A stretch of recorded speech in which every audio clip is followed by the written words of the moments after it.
Hey, welcome to another weekend show here on Down in Alabama. I'm Ike Morgan, and Leada Gore has been kind enough to join me on these discussions where we spend a little time on a topic or two that apply to folks here in our state. Good morning, Leada, or good afternoon, Good or morning. whenever the listeners are listening. That's what's good right now. Uh, How about we'll just say good day? that sounds good to me. Now, this summer, a story in the Wall Street Journal named Huntsville as one of a handful of smaller places that might be inheriting some of the tech stroke that Silicon Valley has.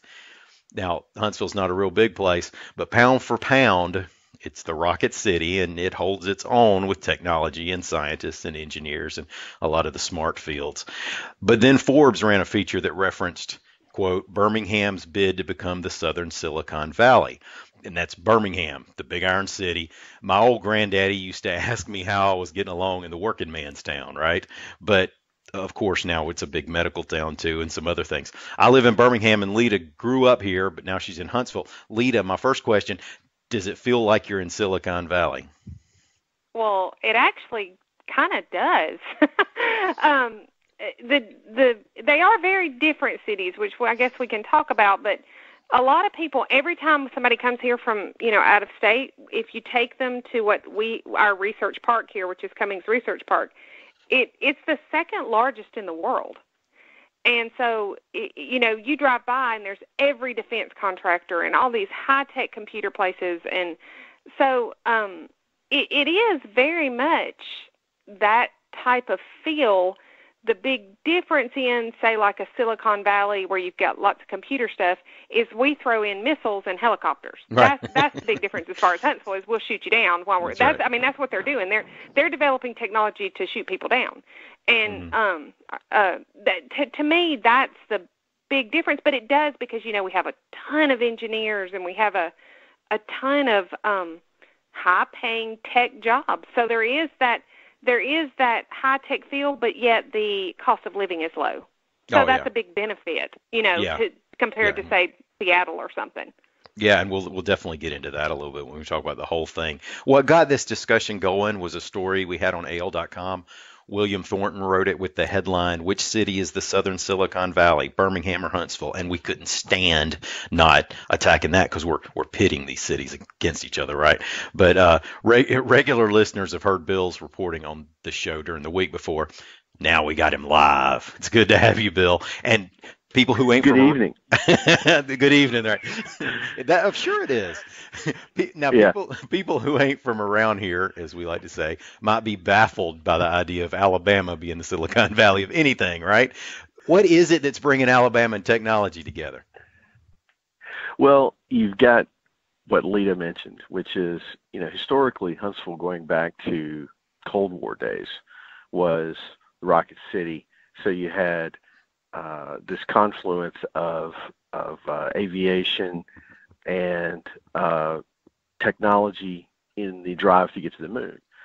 With Birmingham, what you have is a lot of tech startups, these really small companies with committed people who are putting together their ideas, and you've got some of the same action that's happening in Huntsville. You just have it away from that sort of government sort of nexus of money. You have things that are associated with the medical field because of all the hospitals and healthcare industry in Birmingham, but you also have just tech companies, things that are coming up that are coming out of Innovation Depot, and it's something that's exciting to people in Birmingham to see that kind of thing come almost from the ground up. So that's mainly where those two stories are coming from, identifying those two cities. Once I moved up into this part of the state, I have a lot more of a sense of, what Birmingham can offer in terms of like your startups and that kind of energy that's been growing here for the last 10 years. Well, I was just going to say, a few months ago, I was interviewing somebody who has their own kind of mini incubator. They are a company that forms other companies around specific products, and they don't necessarily all have to be in the same vein. They just have a lot of engineering know-how, and they'll tackle a problem, and then they'll spin off a company to support a product. And one of the things the guy was telling me is that if you are in New York, or if you were in Silicon Valley, or if you were in a big city, several million people with lots of companies, you have to fight for money. You have to fight for attention. You have to fight for a workforce. And Birmingham allows you the freedom to kind of spin off your own ideas in an area where there's enthusiasm, but not a lot of competition as yet. There's more competition coming, but there's also this sort of, you're not on the beaten path, so to speak. How do you get more people to come to Birmingham? I guess that's to get those workers and those kinds of people.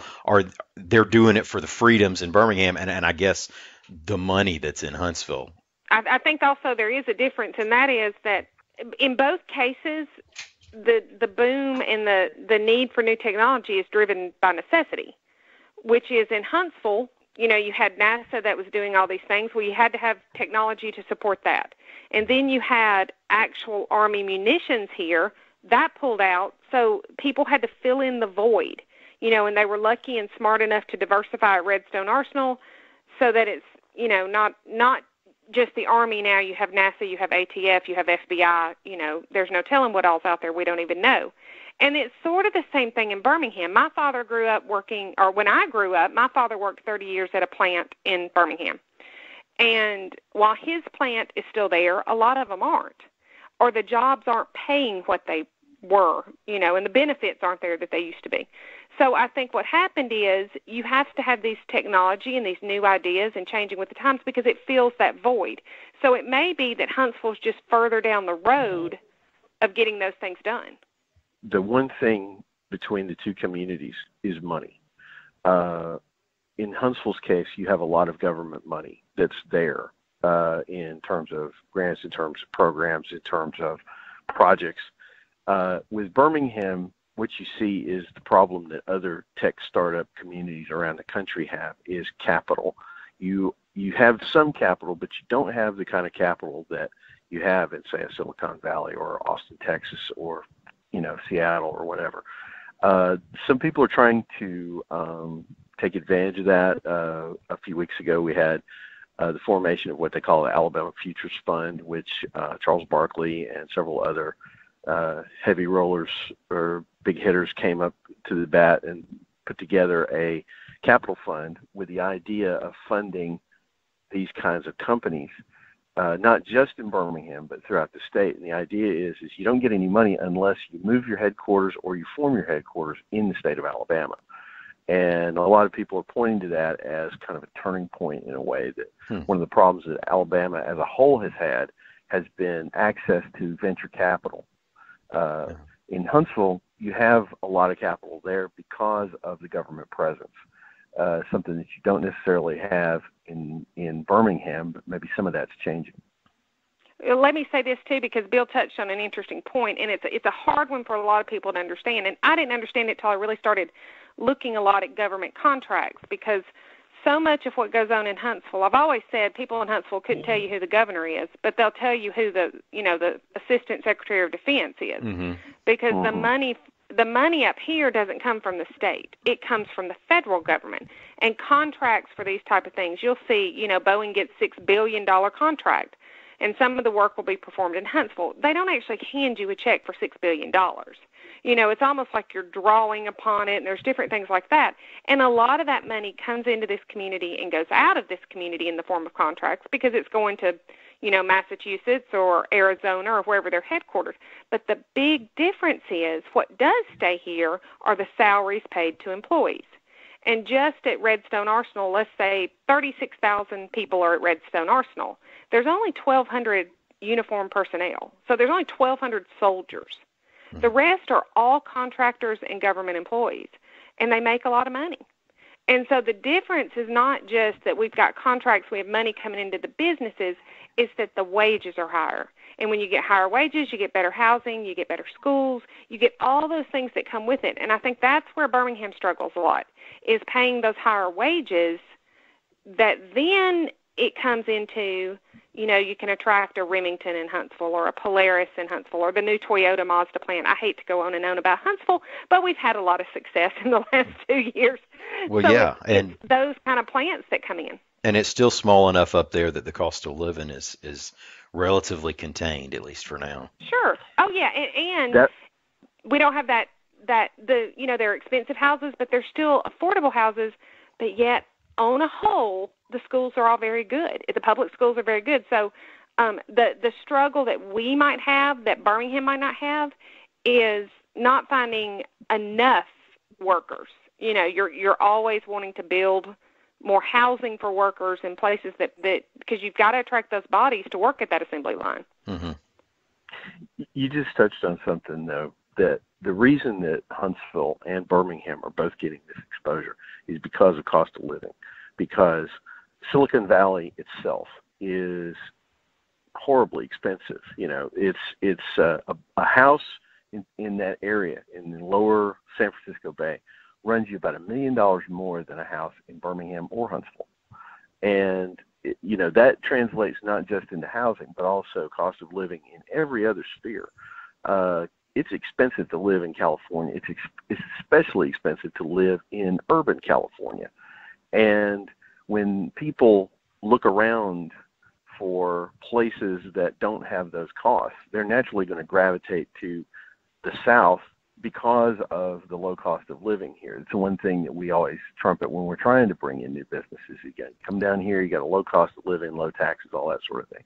So that is one of the reasons why you have national publications looking at a Huntsville, looking at a Birmingham, is because of the low cost of living. Another thing, too, is when you're talking about how many jobs there are, the scarcity of jobs, that's not just Huntsville, though. That's everywhere. I mean, there are a lot of places that are hurting, trying to fill positions that they can fill now that the economy has gotten better. They had gotten used to the idea of doing more with less during the recession, and now they're trying to come out of it, but they're not finding that workforce that they expected when, times got better. You talk about people looking to the South. Is there a place in the South that we're competing with? The one we always hear about here is North Carolina.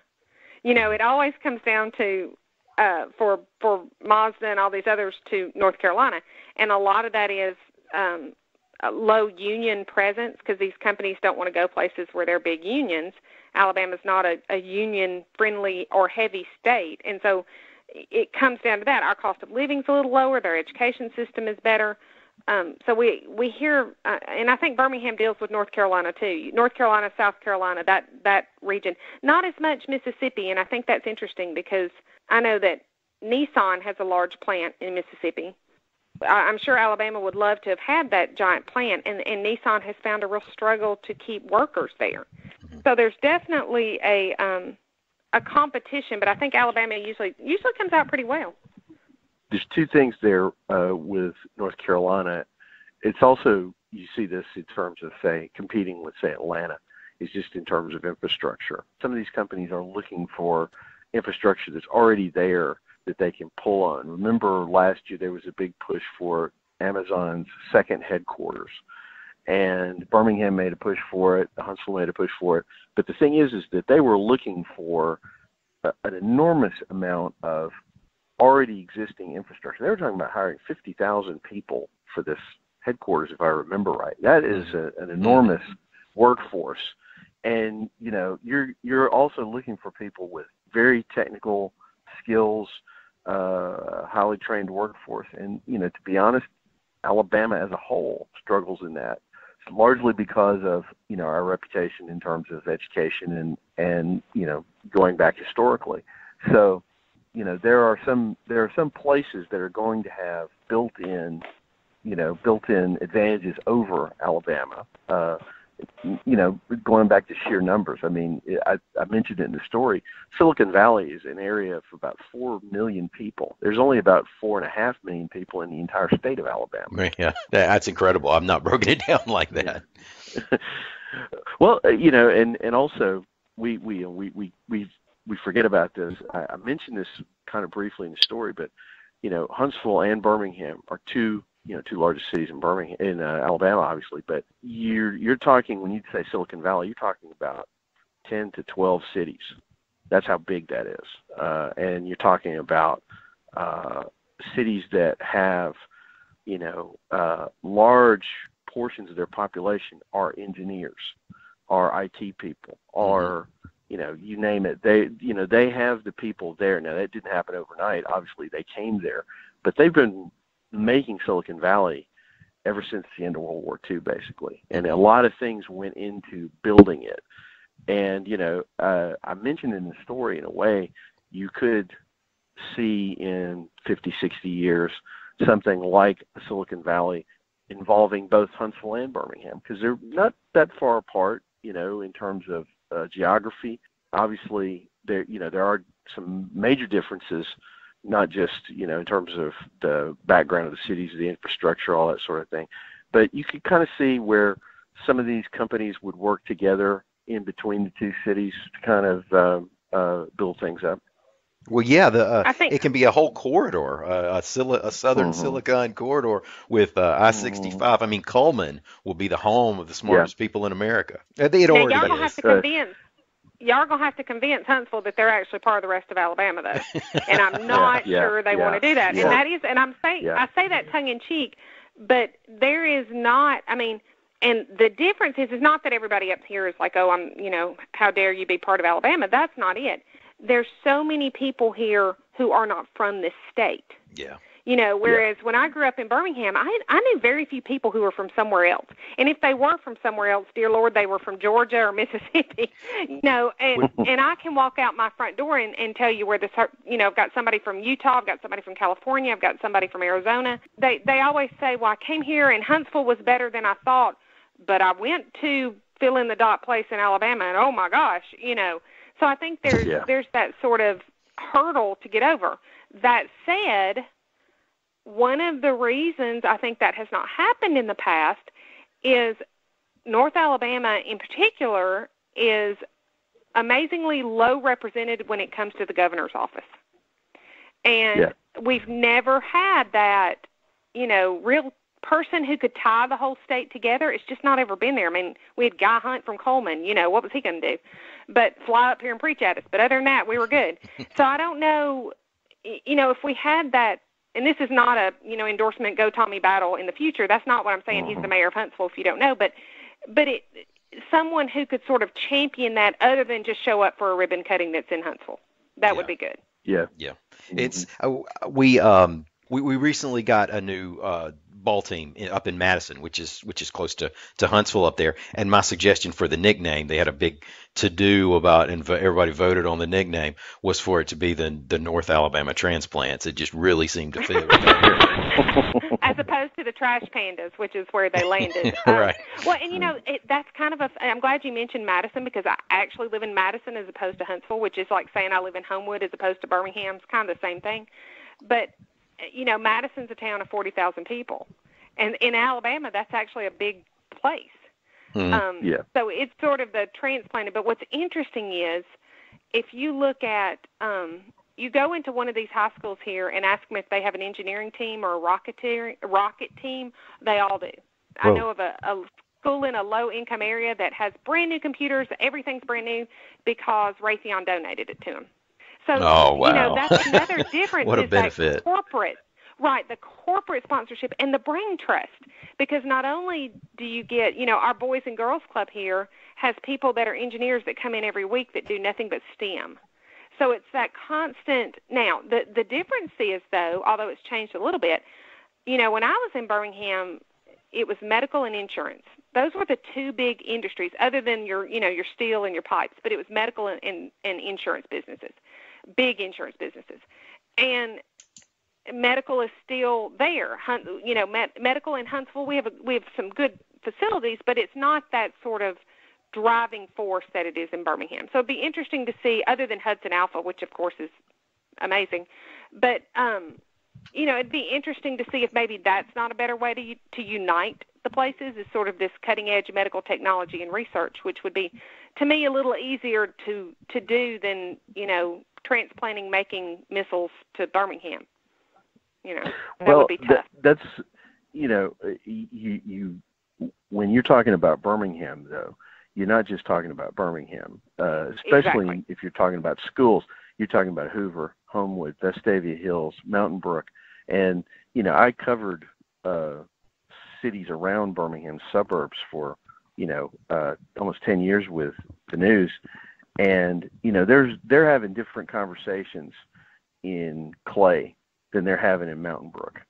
Sure. They have money to spend in Mountain Brook. If you walk into the Mountain Brook High School, you are in a different universe than virtually any other kid in the state of Alabama because of all the money that goes into that school.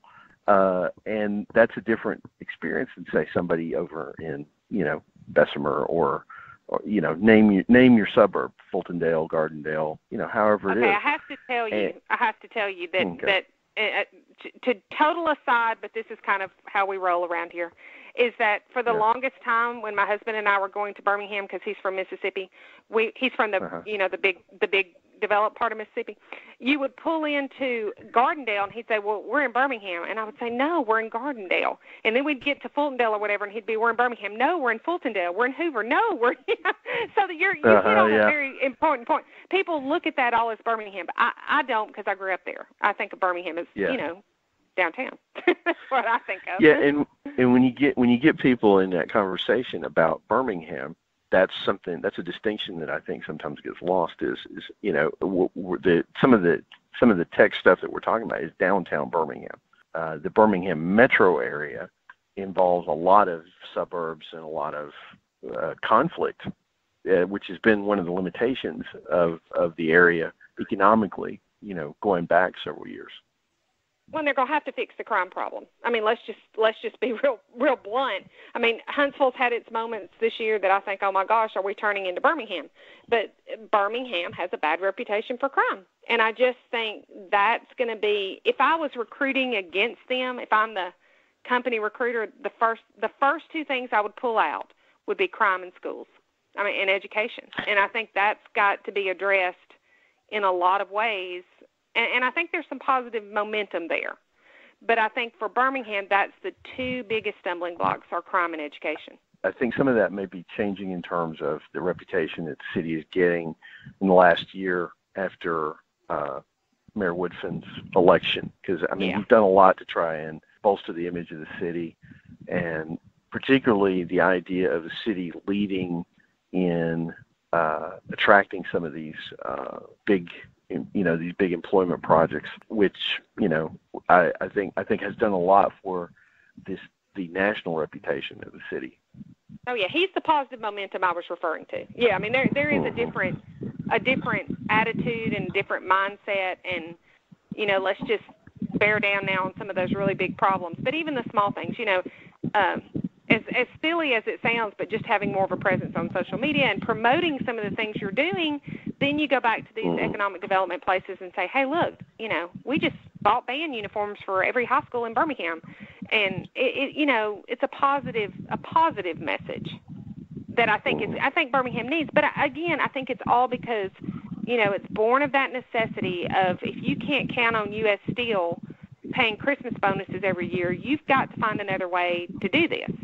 And I think that's where sort of the medical industry stepped in. And the one thing, and I'll give Birmingham some props, that Huntsville doesn't have to the same degree, is Birmingham has more of that techie but artistic kind of feel that in Huntsville you don't always get. There's some of that more, I'm willing to take a chance on a more creative type industry that in Huntsville you don't, you're pretty constrained as far as what type of business you're going into.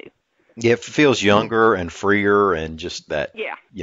By the seat of your britches kind of thing. I tell you, yeah. I have been really enjoying sitting here and listening because you guys can just go with it, and this is great stuff. I'll make one complaint. Which one of y'all are riding a horse right now? Because I hear something. Not me. Not me. It may be in my headset, but that's. Yeah, it's you, Ike. It's not us. I'm in Huntsville. We don't ride horses. We play polo, remember? No. Oh, okay. Oh, wait a minute. Roy Moore just joined us. I wanted to. Yeah. Yeah. No, we do not. No, but I like talking about this too because it's kind of an interesting perspective. I moved away from Birmingham in 2000, so it's been a while since I've been there. So, it's a great place, and I love going back. I love Huntsville. They're both good cities. It's just a little different feel for both of them. Let me ask you this: in the 18 years you've lived in Huntsville or Madison or wherever, would you say that the image that the city has of itself has remained pretty much the same, or would you say that it's improved over time? You mentioned there's been a lot of really good news in the last 2 or 3 years in terms of Huntsville. I've got to imagine that Huntsville has always had a good image of itself, but it's probably gotten better just in the last few years. Would you agree with that, or? I don't know if it's. I think people have come to expect it. That's probably the best way to say it. I think people are very because so much of the success we see doesn't translate down to the rest of the state. Your Polaris and your Remington, those are easy for people to understand. But I will tell you one of the biggest things I saw in this community, and this is going to sound so strange for everybody outside this community, was about 2 years ago a successful missile test that took place in the South Pacific.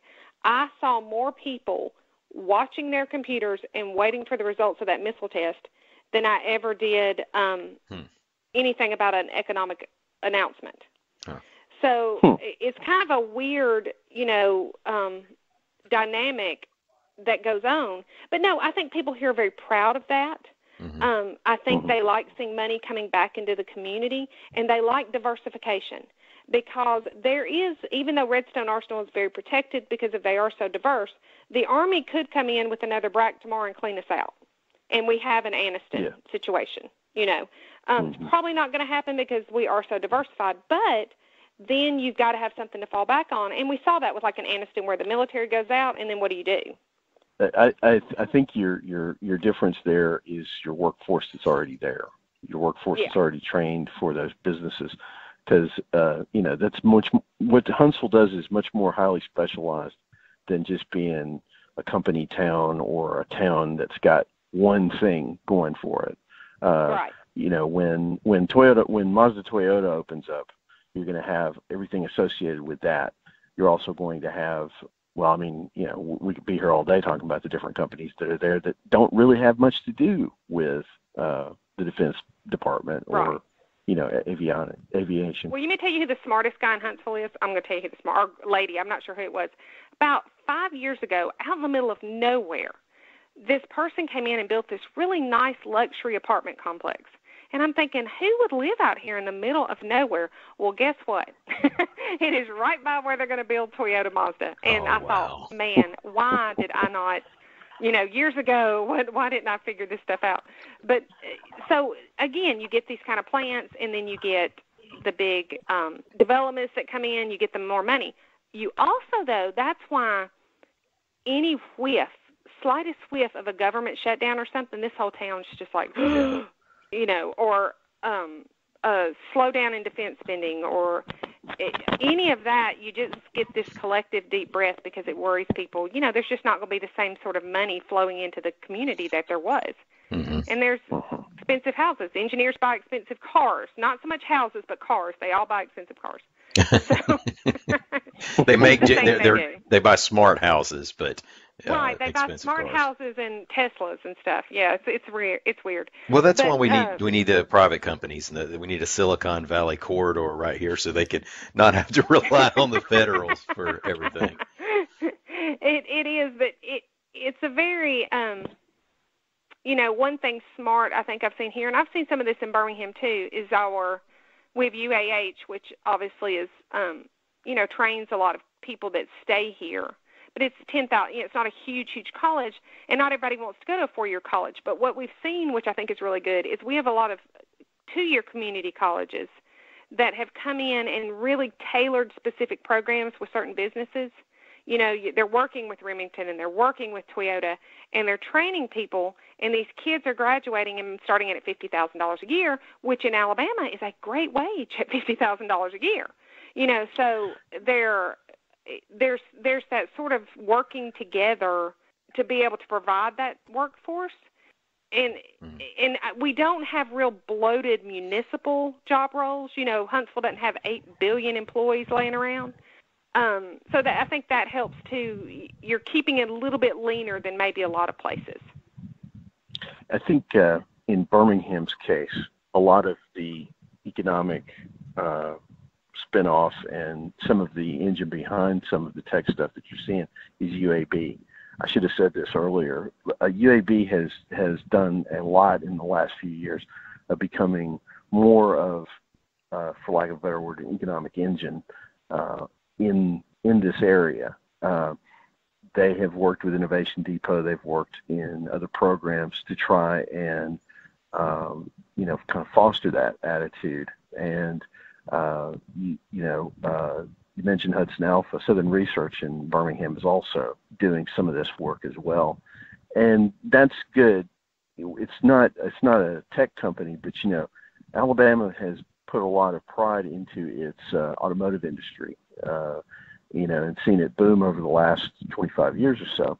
But the funny thing is when you talk to the people in the auto plants who are running the places, they're talking about the fact that they have a hard time with workforce, filling the openings that come open because kids don't understand what it's like to work in a modern auto plant. They're thinking grease, they're thinking really hard working conditions, and if you go into the plants, it's not that at all. It's not the way it looks and not the way it works really. And you can go in with a 2-year degree from a community college, and you're making really good money really fast, and especially for Alabama. And you see that the auto plants and some of the other companies in Alabama are trying to kind of bridge this gap and say, hey, you can, if you apply yourself in this area, you can be making really good money in a technical job that doesn't take a lot of training, and it will equip you for other things going down the line. And that's exciting when you think of the history of Alabama. Yeah. This has been awesome for mediocre podcast hosts because y'all have been y'all have had some really great stuff. We are running out of time, and I know y'all have to get on to other things, and we're gonna have to cut it off here in a minute, or nobody will make it to the end. But one thing I'll mention, something we've kind of talked around is this is sort of like a show note. Is the differences in parts of Alabama, how with the federal government in Huntsville and everything. For folks who don't live here, North Alabama, and especially Huntsville, Madison, it's like Huntsville, USA. I mean, it just, there's such a connection with other places and Washington, and then in Mobile, it's such a part of the Gulf Coast as well that it has such its own identity. And we're all Alabama, but as you go from north to south, it's pretty incredible how different we can be. But anyway, I just wanted to. Well, yeah, and go to the Black Belt and then try to figure that whole, the whole area is very different. But I think that's what makes it great. And what we need now, if we can get Birmingham and Huntsville to be this economic engine, is let's push some of that technology and growth west and east. And, it's going to take more than just 2 cities to pull it along. Mm-hmm. We've been talking good news. Here's a little bit of bad news. Yesterday, Tuskegee made a bid for a big government contract to build the next generation of Air Force trainer jets, and they lost out on that bid. It would have been $9 billion. Now, if you can imagine what $9 billion would have done in an area like Tuskegee, in the Black Belt, you're close to Montgomery, you're, basically that corridor between Auburn and Montgomery. They were talking about what they could do in relation to Montgomery and Dothan, and that would have had the potential to really transform that eastern, southern Alabama corridor into something major. Now, maybe it's the first step towards something else, but there are other parts of Alabama that are trying really hard to get in on some of this action, and maybe that's bad news that'll get better down the road. And meanwhile, Huntsville got another rocket plant yesterday, so thumbs up for us. Yeah. It's like that kid. It's like we're like the Alabama of Alabama, like the University of Alabama football team of Alabama. We're like, oh yeah, we got another Rocket team. We're good. And Dothan keeps growing and growing and growing up 231. Yeah. It's incredible. Yeah. More and more, and more and more. And yeah, parts of Montgomery. There's a little part there that's kind of making its way. It'll be good. All right. You got Shelby County, Birmingham. You're okay. That's right. Well, I really appreciate both of y'all for doing this. It was a lot of fun. Leada, thanks again. Bill, this is a great season to jump on the Braves bandwagon. We'll have you anytime. Just come on over for the playoffs. We'll take care of it. But y'all be good, and let's do it again sometime. Thanks so much. All right, take care. I honestly can't believe that part of my job they pay me for is to sit around and talk about Alabama news with friends. We get to do it only because people listen to it and share it with other folks, so thank y'all very much. The only thing I want to say about this episode is to apologize for some of the audio issues we had with our phones. If y'all listen closely enough, I think you'll agree that at one point it did sound like somebody was riding a horse. Now, during the show, I suggested that Roy Moore was on the call. For those who don't know, Moore famously rides a horse. Lately, it's been one named Sassy when he goes to the polls to vote. Say what you will about Moore, and we've picked on him on this show plenty of times, but I stand by what I've said, that that's a pretty cool tradition. I don't care what your politics are or what Leada said about it a few shows back. It wasn't so cool to have that sound on top of our audio today, though, and I apologize if there were any annoying moments. We tried to edit out the worst of it. Now again, thank y'all so much for listening. We'll be back bright and early Monday with a news update. For Leada Gore and William Thornton, I'm Ike Morgan. We're down in Alabama. Come see us on the internet at al.com.